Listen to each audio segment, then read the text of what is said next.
Welcome to WHRO's Weekly Edition.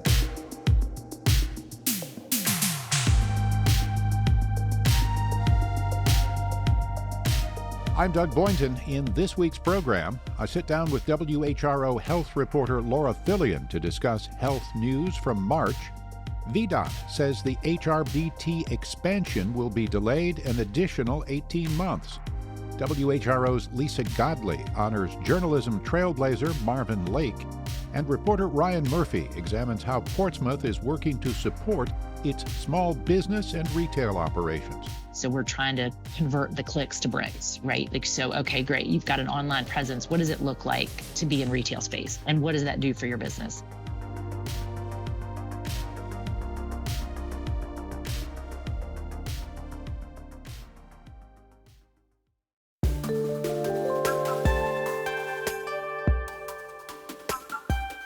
It's WHRO's Weekly Edition. Norfolk's budget proposal calls for creating a trust fund to improve housing affordability in the city. WHRO's Ryan Murphy reports.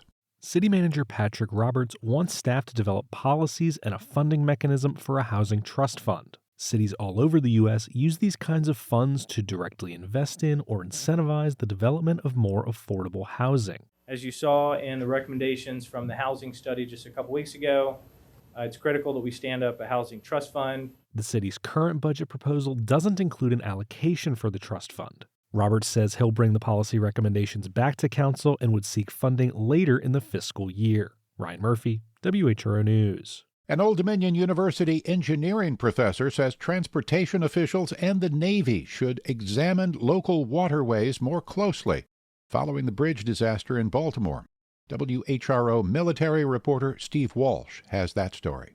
The Navy's concern over keeping shipping lanes open has shaped Hampton Roads. It is one of the reasons why the area has a system of tunnels rather than bridges, says Professor Zia Raza, who teaches civil engineering at Old Dominion University. What if one of those links is destroyed at the wrong time? So during wartime, it could be extremely bad news. The other thing is, some of these bridges in the Tidewater area are crucial links from the north to south for transportation. The Navy fears sabotage could trap an aircraft carrier or cargo ships carrying military supplies, which fueled their opposition to bridges in the 1950s and 1960s. The collapse of the Francis Scott Key Bridge stranded at least 2 Navy cargo ships. Raska says the Navy should use its influence to call for a review of the bridge system in Hampton Roads to find places where additional safety could prevent a similar disaster. Steve Walsh, WHRO News. Bloomberg Philanthropies has chosen Hampton and Newport News for a 3-year climate solutions initiative. WHRO's Catherine Hafner has the details. The Peninsula cities will join 23 others nationwide in Bloomberg's Sustainable Cities program. The goal is to help local governments leverage federal funding for work on resilience and cutting carbon pollution. Hampton and Newport News will each receive a few full-time staff to help with project design, management, and data analysis. Projects could include more infrastructure for electric cars and affordable housing that uses less energy. The cities plan to focus on vulnerable communities that are disproportionately impacted by climate change. Catherine Hafner, WHRO News.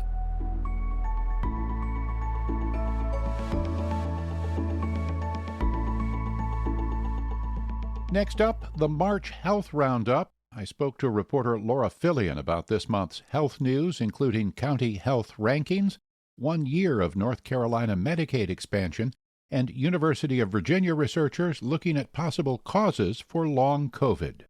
It's the March Roundup. I'm here with WHRO reporter Laura Fillion. Hi, Doug. First, let's talk about county health rankings. Sure thing. These rankings are put out every year to gauge where localities all around the nation are in terms of specific health metrics. Think length of life and quality of life, and then factors that influence those. This year, the study placed special emphasis on what it calls civic health, that is, the connection between civic engagement and the overall health of a community. Here's Susan Giroir, director of the Norfolk Health District. The involvement of communities in voting processes, in volunteerism, in civic groups, in the decisions that affect them, those are communities that can have different health outcomes. WHRO says areas of improvement for Norfolk in particular include a large number of children living in poverty, as well as a high rate of sexually transmitted infections compared with the rest of the state. So there's also a report out of UVA Health on a possible cause of long COVID? That's right. Researchers put out a study this month looking at the behavior of antibodies that the virus changes. They mimic enzymes, which control things like blood pressure or inflammation, and doctors think they may be why some people experience COVID symptoms long after the virus clears their systems. Next, a report on North Carolina Medicaid expansion after a year. Tell me more. So, a year ago, Governor Roy Cooper signed Medicaid expansion into law, but calling it a year old is a little bit of a misnomer because the North Carolina General Assembly spent so long hashing out a state budget, enrollment was pushed back to December 1st. Even with that much later date, around 400,000 people have coverage who didn't before. There's more on Medicaid news as well? The drug extensiline will now be covered by North Carolina's Medicaid program for people with syphilis. Here's a report from our media partner, WFDD. According to the North Carolina Department of Health and Human Services, NC Medicaid will now cover the cost of extensiline for use in treating syphilis and congenital syphilis. This comes as the state is seeing a sharp rise in cases. Officials say extensiline is more in demand amid an ongoing national shortage of penicillin, normally used as a first-line treatment for the disease. State Health Director Dr. Elizabeth Cuervo-Tilson released a statement noting that congenital syphilis infections are the highest they've been in nearly 2 decades, resulting in more lifelong health impacts and infant deaths. She says the state remains committed to protecting residents through early detection and rapid treatment of infection. I'm Neil Chernoff. Finally, you've got news from the Virginia Association of Free and Charitable Clinics. Yeah, another of our media partners, Capital News Service, reports that the state's free clinic network is anticipating its biggest funding bump since 2016. The increase is about $1.5 million annually over the next 2 years, bringing total funding for the clinic network to about $16.6 million. That's if it stays in the budget, which we'll find out in April when the General Assembly reconvenes. And that's the Health Roundup for March. Thanks, Laura. Thanks, Doug. Join us next month to hear more about the health stories from our area.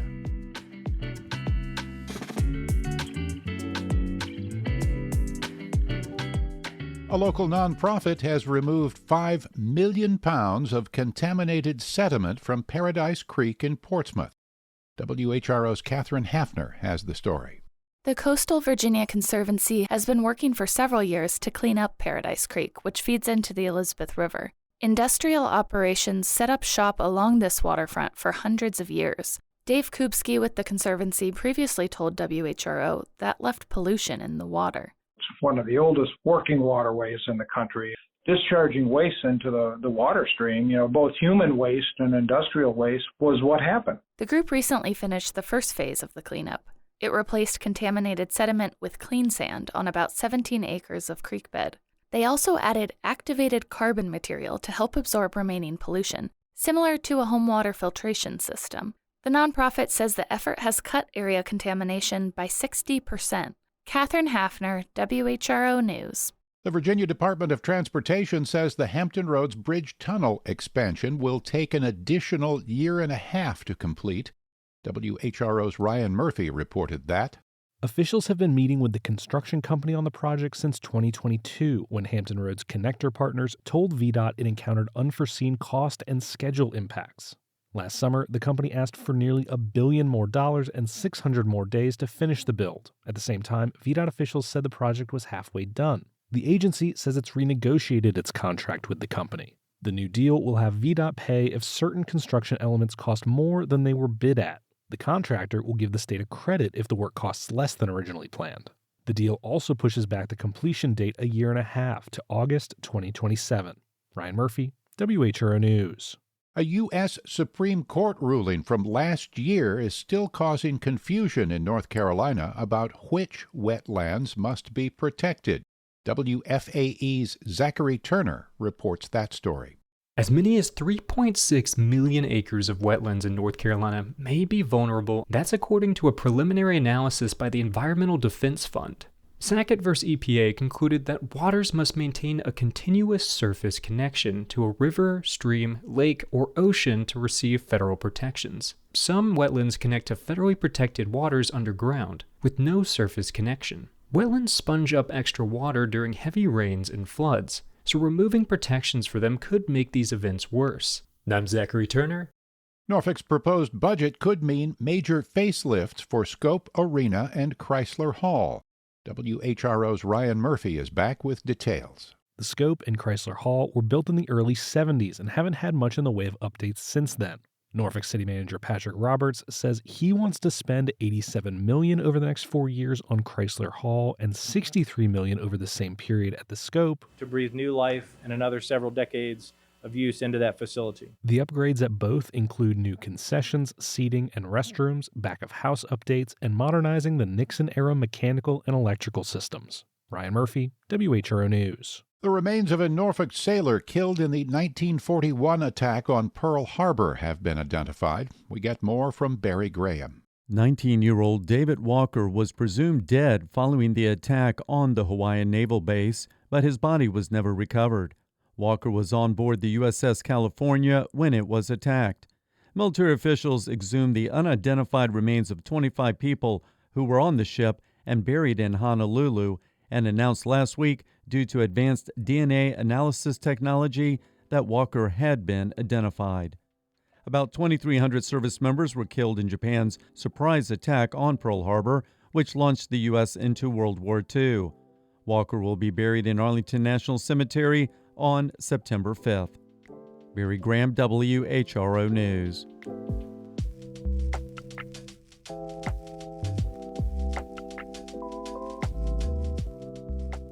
This week, Hampton Roads said goodbye to a trailblazer in the field of journalism, Marvin Leon Lake. Not only was he a pioneer in his many roles at the Virginian Pilot, he was a trailblazer when it came to mentoring young people and making his community a better place to live. WHRO's Lisa Godley looks back at the life and legacy of Marvin Leon Lake. Marvin Lake was a career journalist. His interest in the field of journalism dating back to junior high school, when he was business manager of the Jaycox Journal. His passion for journalism continued at Booker T. Washington High School, where he shined as editor of the student newspaper. After college, Marvin spent 2 years in the Army producing the Base newspaper. Marvin Lake would go on to become the Virginian Pilot's first African-American reporter and editor. During his 41 years at the Virginian Pilot, he also served as the Pilot's newsroom recruitment director, Sunday commentary editor, director of Landmark's Minority Training Program, summer internship program, as well as the Pilot's Minority Journalism Workshop for high school students. His work as a reporter and editor netted him numerous awards and accolades, including an Excel Award from Hampton Roads Black Media Professionals for his editorial titled Overdue Restitution, which looked at a state scholarship program for people adversely impacted by massive resistance. Marvin Lake was a founding member of Hampton Roads Black Media Professionals and served as the organization's president from 2001 until 2003. Marvin taught as an adjunct professor at his alma mater, Norfolk State University. He also taught a multiculturalism course at Hampton University. In addition to his many contributions to journalism, Marvin Lake served his community, taking on such roles as director of the Virginia Coalition for Open Government, project director for the City of Norfolk's 50th anniversary of the End of Massive Resistance commemoration, president of the Crispus Attucks Cultural Center Incorporated, and longtime chair of the 200-plus Men Incorporated Scholars Breakfast, honoring African American male high school graduates with a 3.0 or higher GPA. His dedication to the field of journalism, his community, and the numerous lives he touched along the way will not be forgotten. Marvin Lake passed away peacefully at his home on Thursday, March 27th. The love of his life and wife of 41 years, Ruby, was by his side. Marvin Lake was 80 years old. I'm Lisa Godley.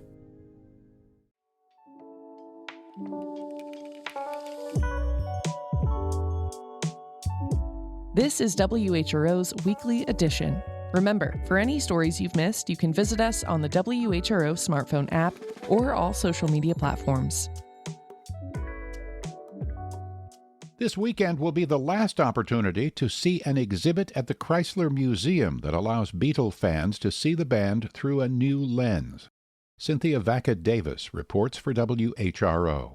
The exhibit features over 250 photos Paul McCartney took during the band's first U.S. tour. The images are from late 1963 through early 1964.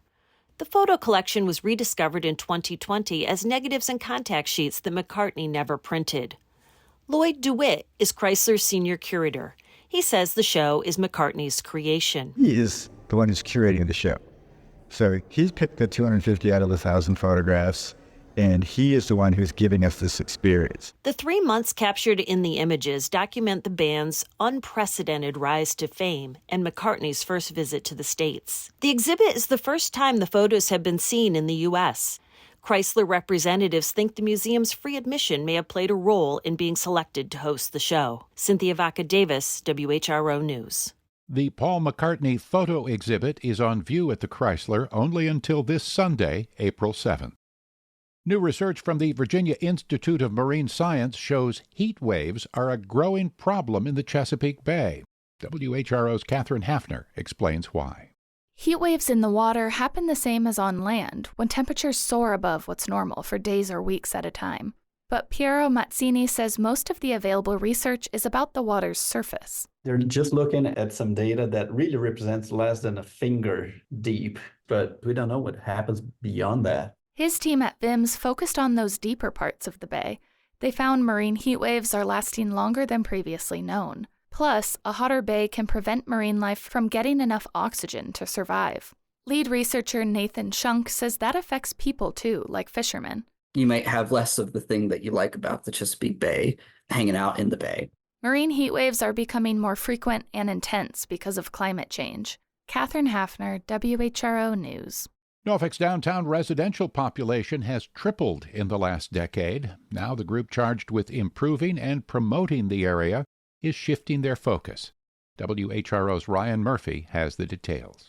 The Downtown Norfolk Council is a nonprofit that works hand in hand with the city. For most of its 45-year history, the council's been focused on the needs of business interests. But President Mary Miller says the group is retooling its priorities after the pandemic upended work habits. Coming out of COVID, the workforce is returning. I mean, we're frankly doing better than some of our peers, but it's more of a Tuesday through Thursday.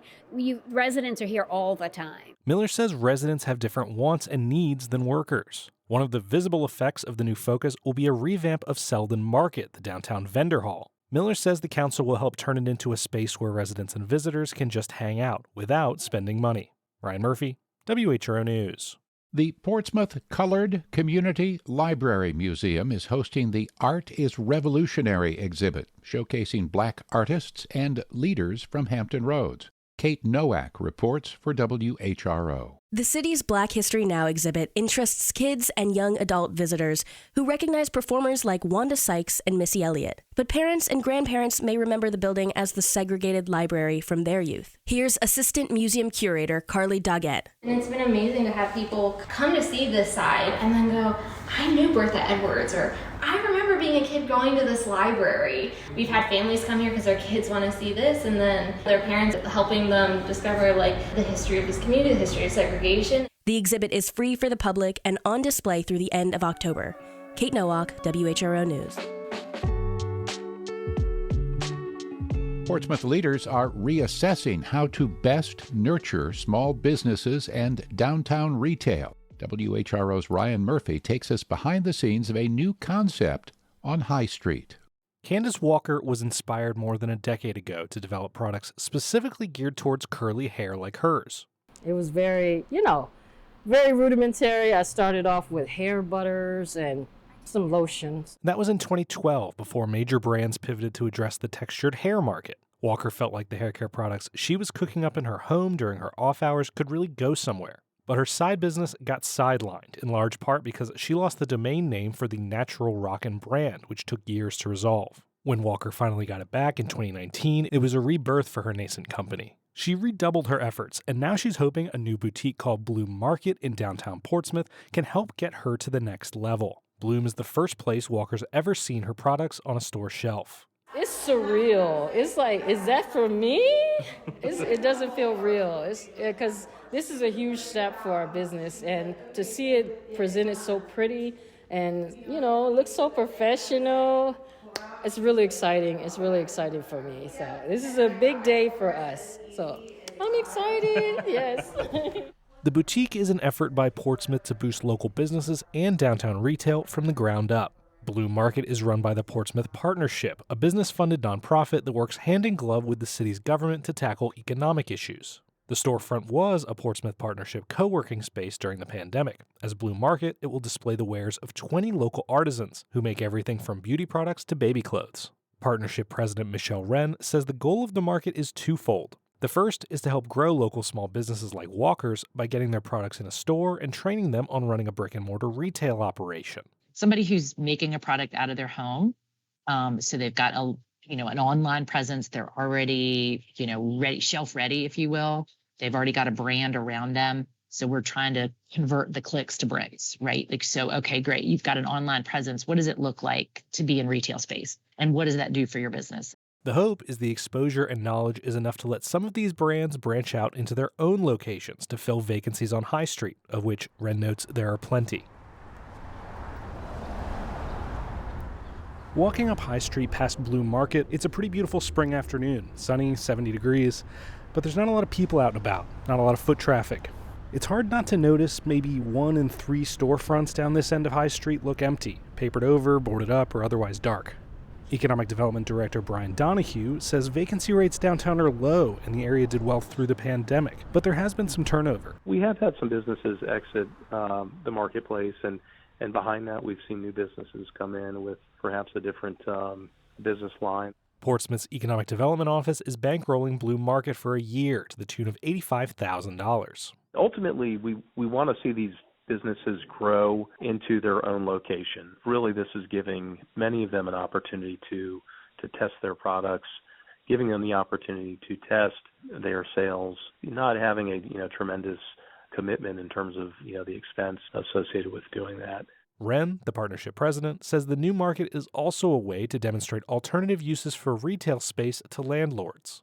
Retail looks different, and people don't need 1,000 square feet. They don't need 2,000 square feet. That they really need small space because so much business is online, but they also want to connect to their local client pool. Commercial space needs to relook at their retail as well and at their space and kind of come up with different leasing options for them and just be a little more creative. It's all in service of helping improve Portsmouth's economy as it's weathered economic downturns, a pandemic, and the impact of tolls.